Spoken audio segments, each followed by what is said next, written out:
quando a gente olha para Cristo, a gente não precisa mais ficar olhando para a sombra, querendo saber o que a sombra traduz, porque quando o próprio Cristo é presente, Ele é a imagem do Deus. Tudo que está acontecendo aponta para Cristo. A graça não vem para relativizar pecado, para substituir a obediência, mas ao contrário, a graça vem para nos capacitar a obedecer. O que antes era sombra, agora está revelado. O que antes tínhamos uma pequena noção, agora está tudo muito nítido. Por isso Hebreus 7,12 vai dizer que o fim do sacerdote levítico, substituído por Cristo, mudou o sacerdócio, muda a lei. Que bênção ter você novamente aqui conosco. Olha, o sermão de hoje vai impactar muito a sua vida. Quer saber sobre a graça? Por que a graça te capacita a vencer o pecado? Fique conosco e veja o que o Senhor fará.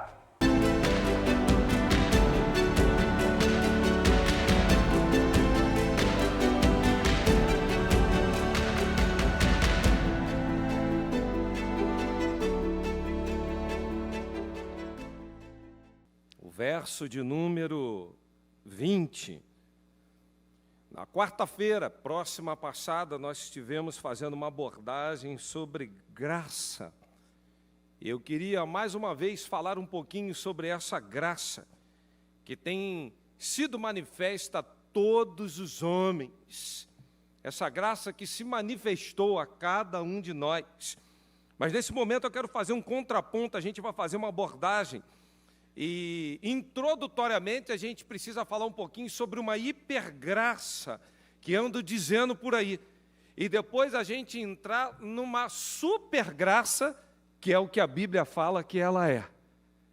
Então, nós vamos fazer uma dicotomia para entendermos os que estão falando por aí, esvaziando a graça. E depois nós vamos dizer o que é realmente essa graça e para que ela se manifestou. E o tema da reflexão nesta noite é superabundante graça. E assim nos diz a palavra do Senhor em Romanos 5, verso de número 20. Veio, porém, a lei para que a ofensa abundasse. Mas, onde o pecado abundou, superabundou a graça. A lei veio para que a ofensa abundasse. Mas onde o pecado abundou, superabundou a graça. Senhor, nos permita nessa noite, mais uma vez, ouvir a Tua voz. E nós sabemos que a Tua palavra tem um propósito que agrada ao Teu coração. Destrava a mente, abra o coração. E fale conosco mais uma vez, em nome de Jesus. Amém. Muitos andam divulgando, já não é de hoje por aí, a respeito de uma hipergraça, como um exagero à graça que nos foi dada e que nos fora confiada. Essa graça, na verdade, ela está sendo disseminada como uma forma, uma maneira, eu diria até uma licenciosidade para pecar. E de uma forma tão desequilibrada quanto a lei e os princípios divinos, essa graça de muito consegue fazer aquilo que a graça de Deus se manifestou. A gente vai ouvir por aí palavras do tipo obrigação, está em desuso.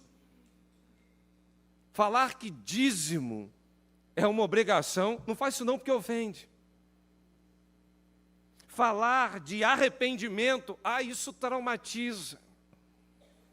Confrontar a pessoa com pecado, que negócio difícil.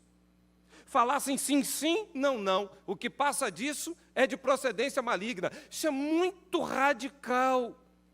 Tem um espaço para uma terceira via. Não precisa ser tão radical assim. Radicalismo. Palavras de ordem tipo juízo de Deus. Não, mas Deus não exerce juízo. E essa graça que andam falando por aí é uma graça que praticamente quer anular as consequências do pecado. estão proclamando uma hipergraça dentro de uma visão onde Deus não pune, onde não há justiça, onde consequências do pecado, elas estão sendo aniquiladas apesar do perdão. Irmãos, cabe a nós fazermos uma grande dicotomia. O Senhor nos perdoa de todo pecado, amém, queridos? Mas as consequências ficam porque Ele é justo. Pela justiça divina as consequências ficam, senão Deus não seria justo. Para toda quebra da lei, há um ará, o verbo hebraico que quer dizer maldição, consequência. Há uma consequência para o pecado. Uma coisa é Deus perdoar pecado, outra coisa são as consequências do próprio pecado. E hoje parece que os atributos divinos não contemplam mais a justiça divina nessa hipergraça que estão proclamando por aí. Se esqueceram que Deus também é ira, que Deus é fogo consumidor. Por intermédio disso, eles começam então a enganar praticamente a igreja e vai entrando um fermento farisaico, dizendo então que esse negócio de sangue inocente sendo derramado, que não dá. Esse negócio de pecar, no final vai dar tudo certo. Esse negócio de falar por aí, olha, hoje nós não estamos mais debaixo da lei, estamos debaixo da graça. Para que até abrir a Bíblia no Antigo Testamento? Aquilo era lei. Meus queridos, se você não olhar graça no Novo Testamento e no Antigo, você não conhece a Bíblia. Se você não olhar juízo no Antigo e no Novo Testamento, você não conhece a Bíblia. Poderia ficar a noite inteira aqui e já para assim tentar resumir, porque o assunto é muito vasto, eu quero apenas falar um momento de ira no Novo Testamento, de justiça divina. Atos 5, Ananias e Safira. Que é aquilo? Ira divina. Foi morto o casal. Ela chegou 3 horas depois.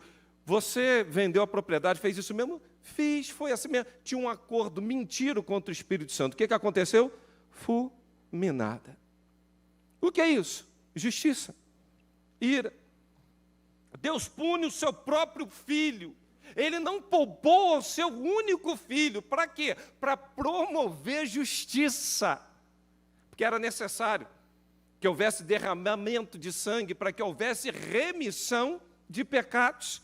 E quando a gente começa a falar dessa contradição entre o que pregam e o que a Bíblia vai dizendo, a gente vai começar a perceber que está tudo ligado a essa questão de lei, né? Do antes e do depois. Ou seja, é um palavrão, teologicamente, o que eu vou dizer aqui, mas você vai entender. Antinomianismo, o que é isso? Anti quer dizer contra, nomos quer dizer lei, é aquela coisa que era o antes, o contra. Alguns vão defender a tese que a lei, ela acabou, que a lei parou. E a minha pergunta é, será? Será que acabou a lei? E vão defender aquela teologia assim, Jesus, a lei parou e se cumpriu em Cristo. Mas a vírgula, o para, ninguém lembra nem do texto. Qual é o propósito? Ninguém sabe. Parece-me que essas coisas de houve uma parte, não a outra, eu lembro de o próprio Satanás tentando, Jesus no deserto, usa uma meia-verdade, que é uma mentira, para induzi-lo ao erro. E não consegue ter uma verdade completa a respeito das coisas espirituais. Será que a graça veio para desqualificar a lei? Será que a graça se manifestou e botou assim um sarrafo mais baixo? Agora está valendo tudo. Agora podemos tudo. Agora não há problema nenhum com essa coisa chamada pecado. Ou será que o sarrafo aumentou? Porque o próprio Jesus fala, olha, um novo mandamento vos dou. O antigo dizia assim, ama o próximo como a você mesmo. Agora mudou, ame como eu vos amei. Olha o sarrafo, nível que foi elevado. Pastor Humberto, quando eu olho para isso, chego a sentir arrepio, porque alguns querem desqualificar essa graça, E eu percebo que o sarrafo ficou muito mais alto do que anteriormente. A lei dizia, se você realmente adulterar os 10 mandamentos, você vai ser morto. Agora, um novo mandamento vos dou. Se você olhar para uma mulher e com teu coração desejar, cobiçar, o texto diz assim, já adulterou com ela. Aqueles que vão pensar, mas espera aí, pastor, será que ali não é porque tem um pecado da cobiça? Por que que a lei dos homens, ela pune o ato? E por que que a lei divina, ela já pune a deliberação psicológica? Ou seja, o ato não fora praticado, mas o pensar, o imaginar, o desejar diante do Senhor já é um pecado consumado. Quando olhamos para isso, vamos perceber então que o sarrafo está muito mais alto do que nós estávamos imaginando. E eu olho então para o momento de lei e de graça. E há um exemplo muito interessante quando Jesus se depara com aquela mulher adúltera. E é o momento que a lei exigia a morte dela. A justiça ia dizer é morte. Errou, está na lei. Agora me chama a atenção no texto que Jesus fica escrevendo na areia. E nesse ato de escrever, alguns teólogos vão dizer que ele estava escrevendo os pecados daqueles que ali estavam. Se é ou não, não sei. Eu vou até onde a palavra me garante que eu posso ir. Dali para lá, eu não faço nenhuma afirmação. Amém, irmãos? Eu paro por aqui. Mas um fato me chama a atenção. Jesus faz um questionamento quanto à lei, dizendo assim para todos que estavam ao seu redor: quem não tem pecado, começa a tirar pedra. Ninguém atirou pedra. Agora me chama a atenção é que Jesus pecou, irmãos, sim ou não? Não, Jesus nunca pecou. Hebreus vem dizendo que ele foi tentado em todas as coisas, mas nele não se houve pecado. Se tinha alguém que podia ter atirado uma pedra, era Jesus. Se tinha alguém, pastor Demétrio, naquele momento com autoridade para falar assim, essa turma aqui não tem moral para cumprir agora a lei, não. Agora, tem um aqui que não pecou, eu vou pegar uma pedra e o primeiro pedregulho vai sair de mim. Eles não podem. Quando se levantar para apedrejar, eu vou dizer assim, vocês não têm moral, não. Deixa que eu vou cumprir a lei. Mas por que é que Jesus veio para cumprir a lei?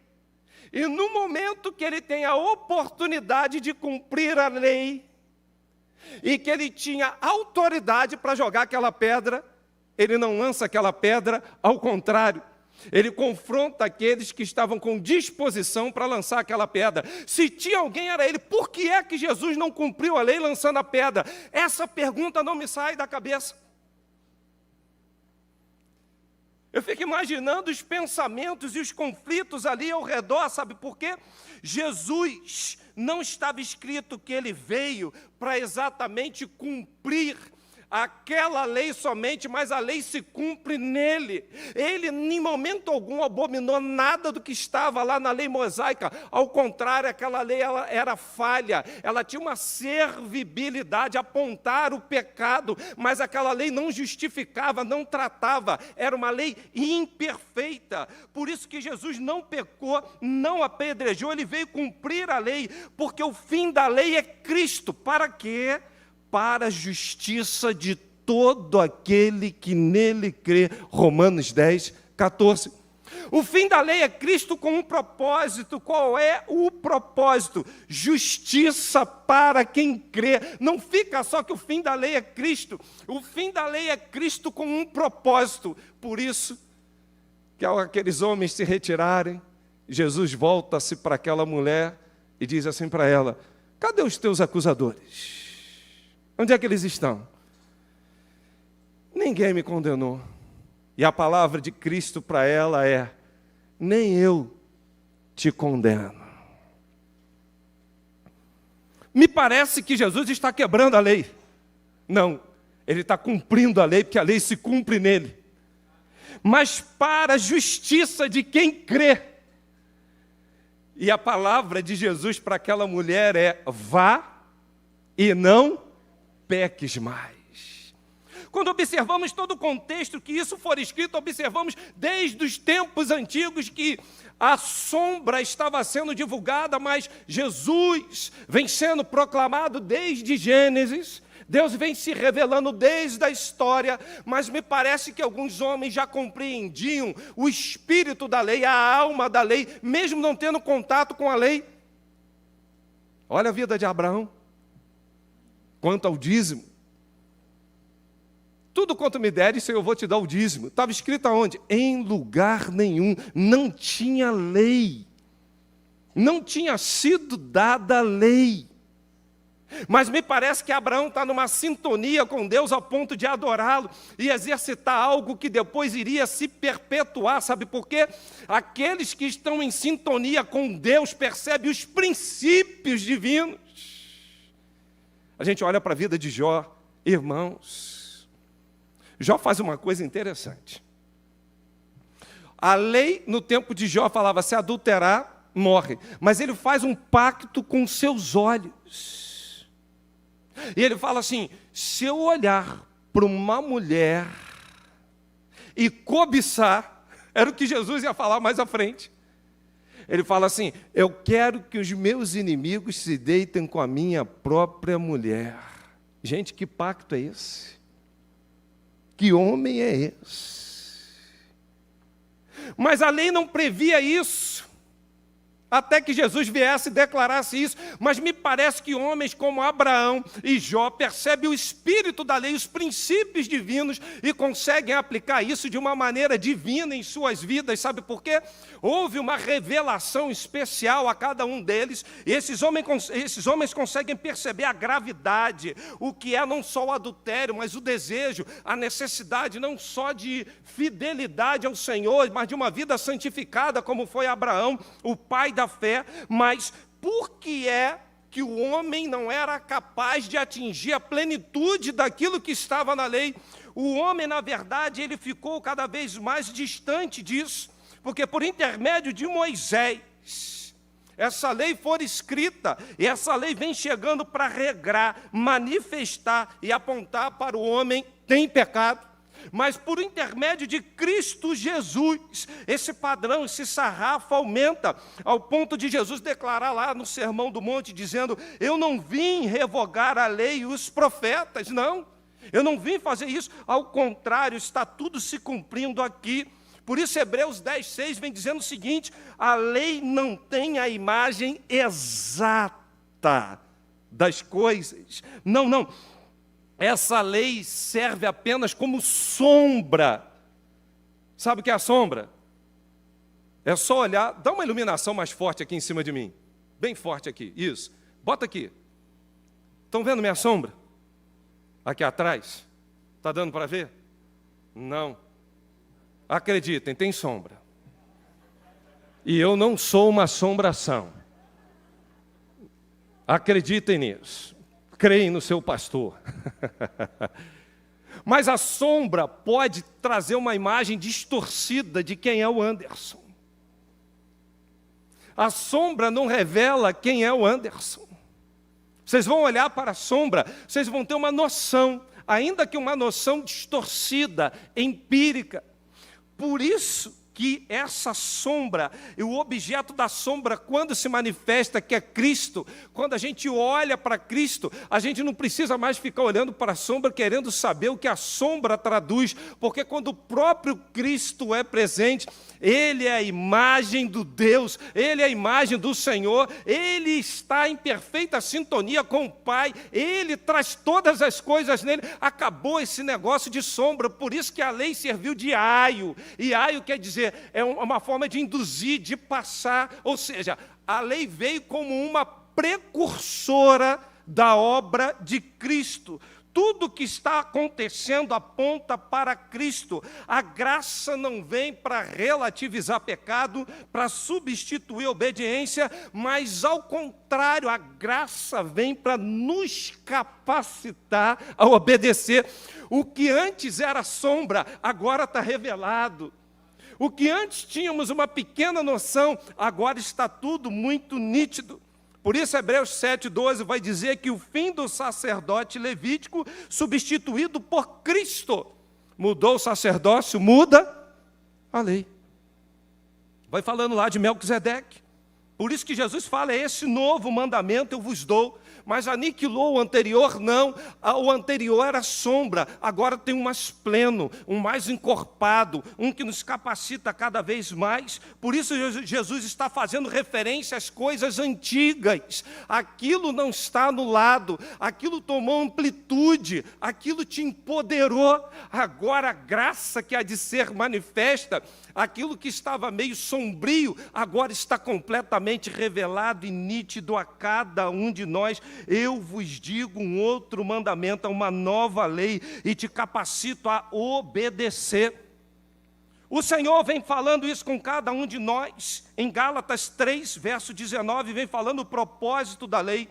Será que é para causar transgressão? Não, não, não. Ela aponta para Cristo Jesus. Hebreus 8, 13 vem dizendo que assim, eis que virão dias, diz o Senhor, em que contra a casa de Israel, contra a casa de Judá, estabelecerei uma nova aliança. O antigo está prestes a desaparecer. Por quê? Fora encorpado. Não é que fora aniquilado.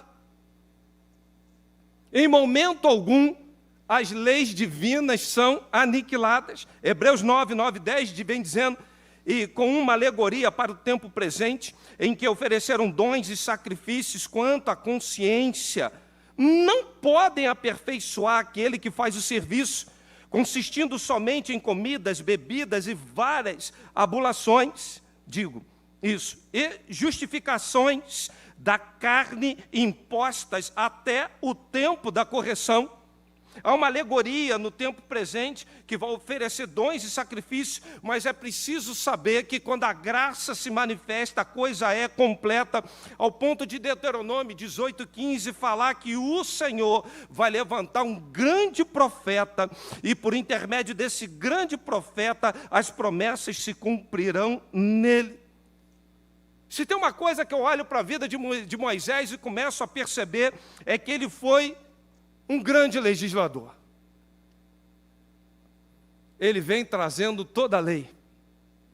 Mas quem escreveu? O próprio Deus. Mas Moisés, ele realiza milagres e maravilhas como poucos. A gente olha para a vida de Moisés, a gente observa desde o seu chamado, aquela vara mosaica fez umas coisas assim extraordinárias.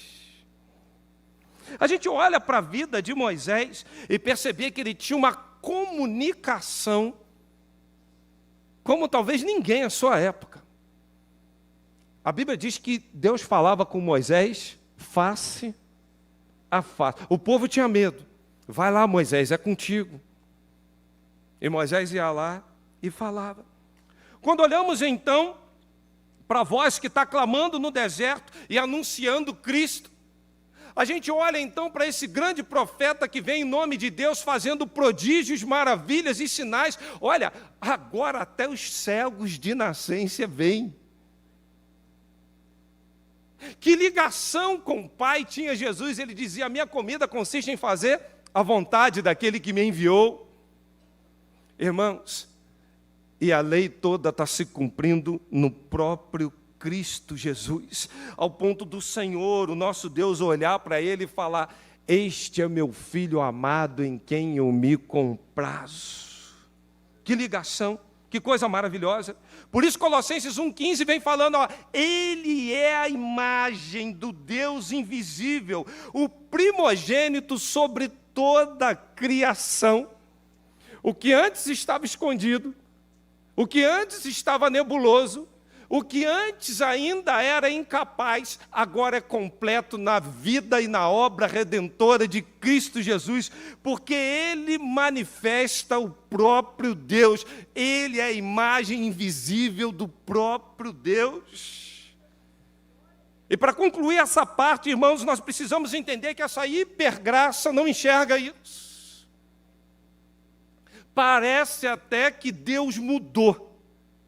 Agora estamos debaixo de graça. Agora pode tudo, vale tudo. Se tem uma coisa que Deus não muda, Tiago vem dizendo no capítulo 1, que nele não há mudança nem sombra de variação. Deus é imutável. Segunda questão, os princípios de Deus também são imutáveis. Deus não muda e seus princípios permanecem para sempre. Por isso que Ele vela pela sua palavra para o cumprir. E os defensores dessa hipergraça, eles querem dar um jeito, querem fazer um arranjo, uns tipos, umas simbologias para tentar desqualificar a obra de Cristo Jesus na cruz. É a religiosidade, é o legalismo. A gente vai observar uma série de questões de heresia entrando hoje na igreja, ao ponto das pessoas hoje não se acharem mais perdidas e pecadoras. Basta olhar para a sua vida. E hoje, quantos atos falhos eu e você cometemos? Quantos? Agora, quantos tiveram a ousadia, pela graça, de se arrepender, de se voltar para Deus e dizer: Deus, eu errei, não devia ter dito. Deus, eu cobicei, não devia ter cobiçado. Deus, eu vacilei e não deveria ter agido desta forma. Me parece que a gente está vivendo uma hipergraça. E Paulo, escrevendo aos Gálatas, começa a perceber isso. Ele fala: admiro que vocês estejam abandonando tão rapidamente aquele que os chamou pela graça de Cristo Jesus para seguirem outro evangelho. Ou seja, estão abandonando a graça oferecida e estão vivendo uma outra coisa.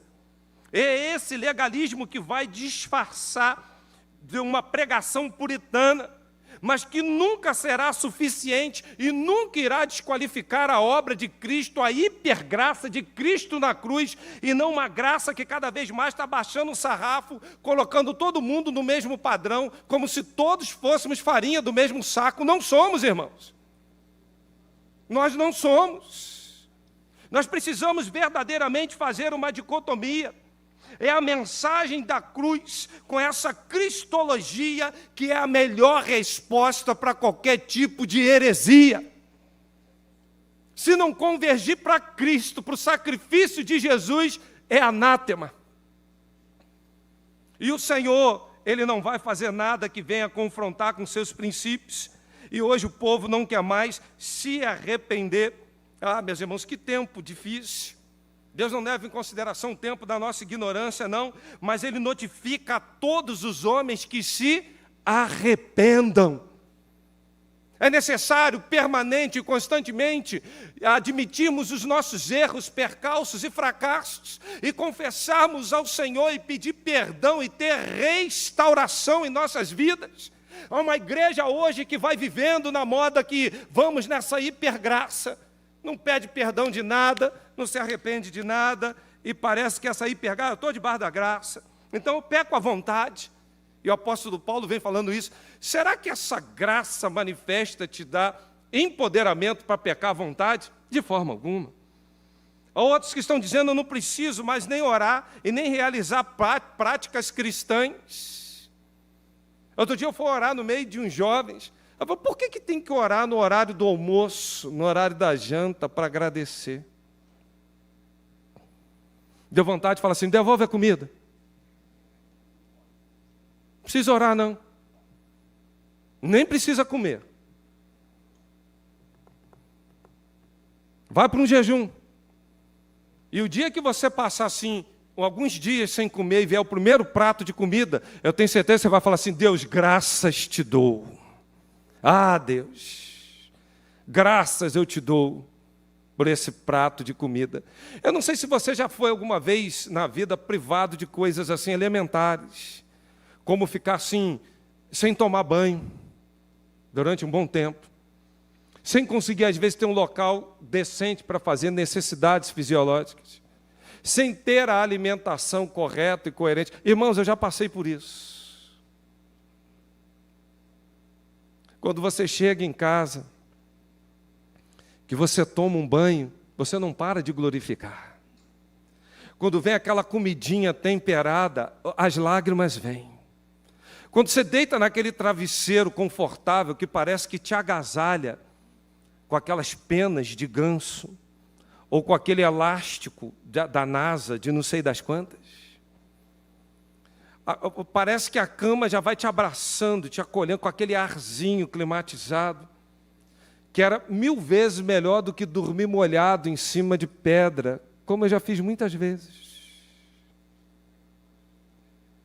Parece que hoje nós estamos banalizando essa graça, como se confissão de pecados fosse ruim, como se não houvesse mais necessidade de arrependimento. Outros estão agindo de uma maneira tão ingrata que acha que glorificar a Deus pelos seus atos é uma coisa que não tem nada a ver. Ei, Romanos 1, não glorificaram a Deus pelos seus atos, pelo que Deus era.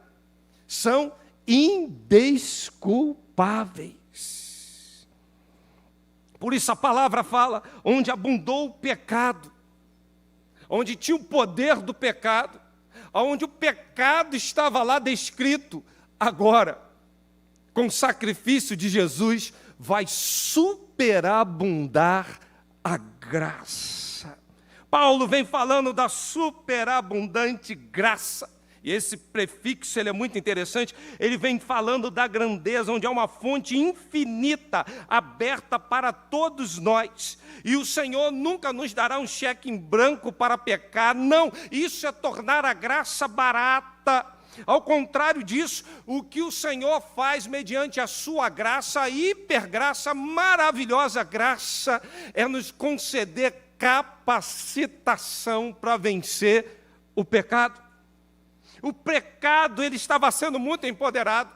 Tudo na nossa vida estava sendo subjugado pelo pecado. Aliás, a Bíblia fala que nós éramos escravos do pecado.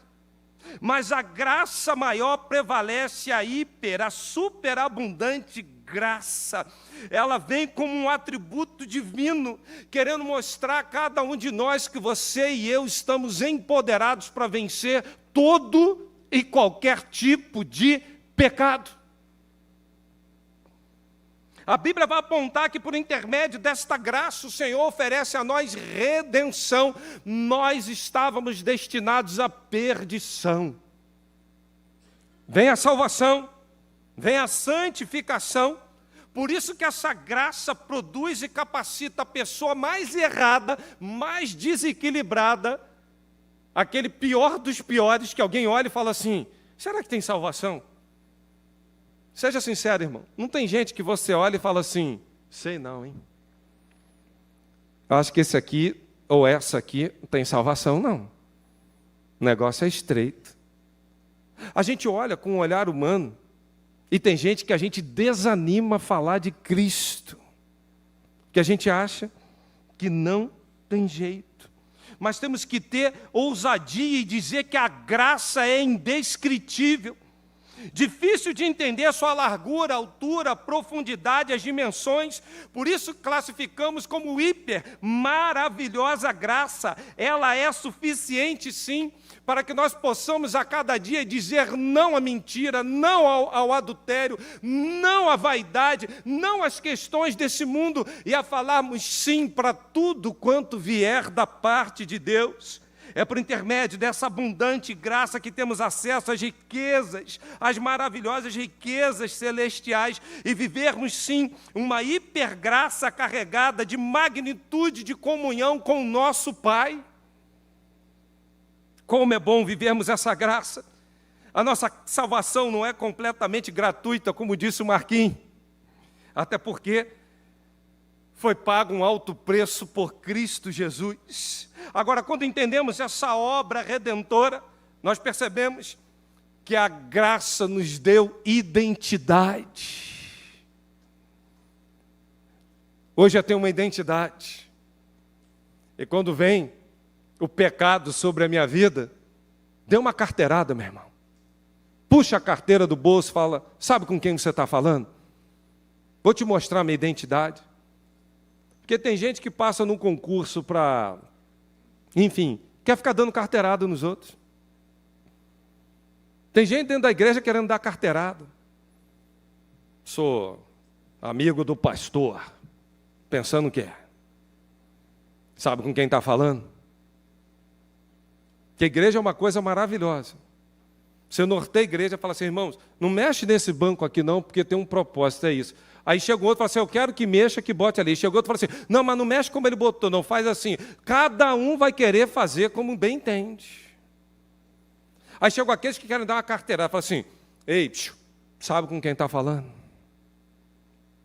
A graça te possibilita ter uma identidade, que é a identidade em Cristo Jesus. O nosso perdão reside no sangue do Cordeiro, e não há esforços que possamos fazer para conquistar essa salvação. Não. Ela é oferecida a cada um de nós.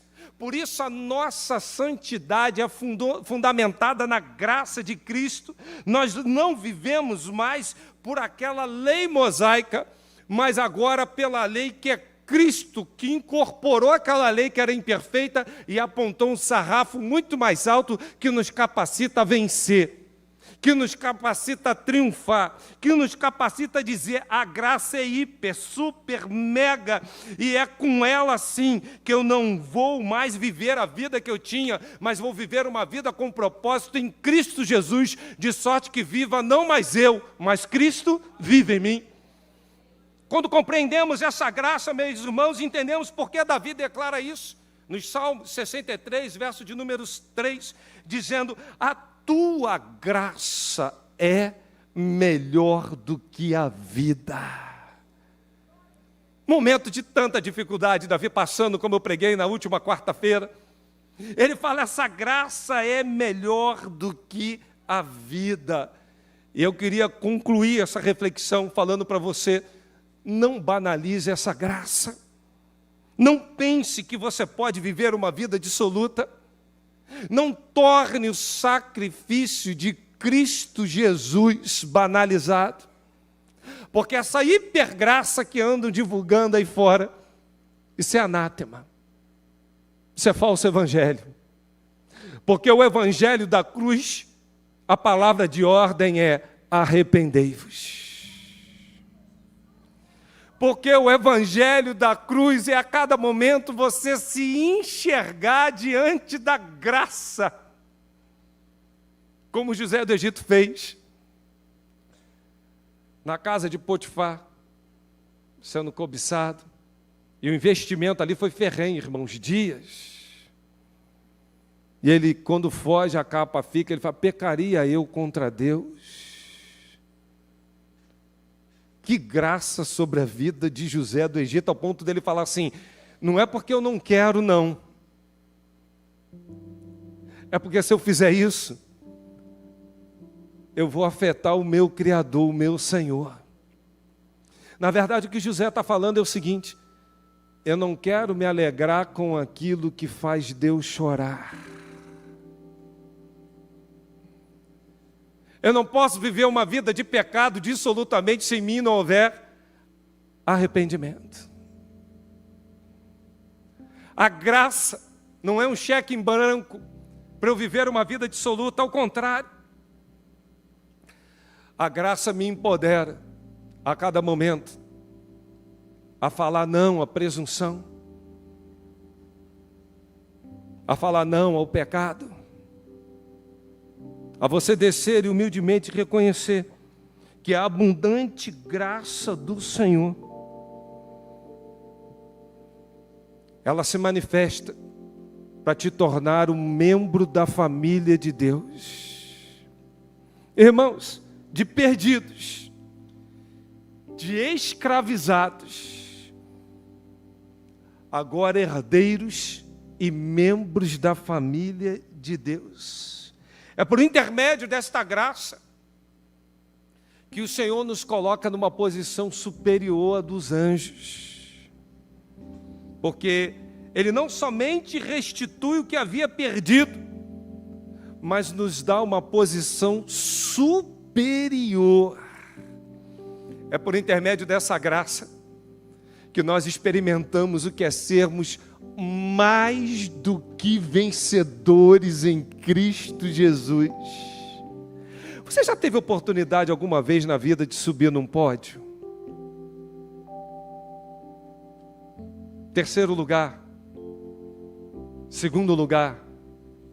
Às vezes as empresas colocam assim um ranqueamento mensal, anual, metas. E quando a gente vê o primeiro lugar, a gente fica assim, podia ser eu, né? Eu estava me lembrando, irmãos, quando eu leio esse texto do que é você ter uma posição mais do que vencedor. Quando eu era garoto que eu me converti, o Rômulo tinha assim um negócio chamado festa junina na escola, que a gente levava uns negocinhos para casa, para vender, para angariar recursos para a festa. E aquele que mais vendesse, Rômulo, ele era considerado assim o cacique daquele negócio ali. Aí era uma corrida para a gente vender aquelas cartelas, uma disputa. Na verdade, quem lucrava era o evento, né? E quando a gente percebia que a gente não ficou nem em terceiro, nem em segundo, muito menos em primeiro, vinha uma frustração. É tão ruim você nadar e morrer na beira da praia. É um desgosto. Mas a Bíblia fala que pela graça você é mais do que vencedor. É essa graça que nos capacita a vivermos fora do pecado, porque fomos justificados. O pecado não pode reinar mais na nossa vida. Ele não tem mais o poder de dominar, porque você não está mais debaixo da lei, você está debaixo da graça. Ele não reina, ele não domina. Quando vier os pensamentos, vier as coisas, fala, não tem domínio não. É a graça, a hipergraça do Senhor. Ela anula a sentença da morte e nos dá uma vida abundante. Na verdade, a paga que tínhamos, o salário do pecado era a morte. Mas sabe o que a graça te outorga? Vida e vida abundante em Cristo Jesus. Jesus oferece hoje cura, libertação. E por intermédio dessa graça oferece a tão sonhada salvação. Por isso, o texto de Romanos vem dizendo que nós já fomos justificados. Estamos sendo santificados. E na volta do nosso Redentor seremos glorificados como o corpo que Ele tem. Não mais sujeito a nada desse mundo. É um corpo glorioso. E isso tudo só te é oferecido por intermédio da graça. Curve a tua cabeça. Comece a falar com Deus assim, Senhor. Eu quero nesse momento voltar a me arrepender dos meus pecados. Não quero abusar da tua graça. Não quero, Deus, desqualificar o sacrifício de Jesus. Porque eu não estou mais debaixo da lei, a graça me alcançou. E é por intermédio dessa graça, Deus, que eu quero, em nome de Jesus, assumir a posição de mais do que vencedor. É por intermédio dessa graça que eu quero vencer todo e qualquer tipo de pecado na minha vida. É por intermédio dessa graça que eu quero herdar tudo que Jesus conquistou na cruz. Meu primeiro pedido a você: você já experimentou Cristo na sua vida? Você já o declarou como Senhor e Salvador pessoal? Quero nesse momento, por intermédio da superabundante graça, oferecer Cristo a você. É uma decisão que todos nós precisamos adotar. Se você ainda não se decidiu por Cristo, eu quero te desafiar a fazer isso nesse momento. Alguém conosco nessa noite, na galeria, aqui embaixo, que está dizendo: pastor, eu recebo a Cristo e quero que essa graça seja derramada sobre a minha vida. Eu confesso como meu único e suficiente Salvador. Quantos nessa noite estão no chat falando: pastor, eu quero, eu recebo, eu reconheço? Manifesta-se aqui para que nós possamos orar por você. Só diz: eu recebo a Cristo como meu Senhor e como meu Salvador. Quantos estão conosco nessa noite dizendo: pastor, estou tomando essa decisão? Onde você está? Basta um sinal, erga uma de suas mãos, nós queremos orar pela sua vida. Quantos estão conosco dizendo: eu confesso, eu recebo, eu preciso dele, eu reconheço na minha vida? Quantos estão conosco dizendo: eu quero, eu preciso fazer isso para a glória do nome do Senhor? Nós iremos adorar o Senhor. Você pode continuar orando enquanto o pessoal do louvor está aqui adorando. E peça a Deus: me dê mais da tua graça, Pai.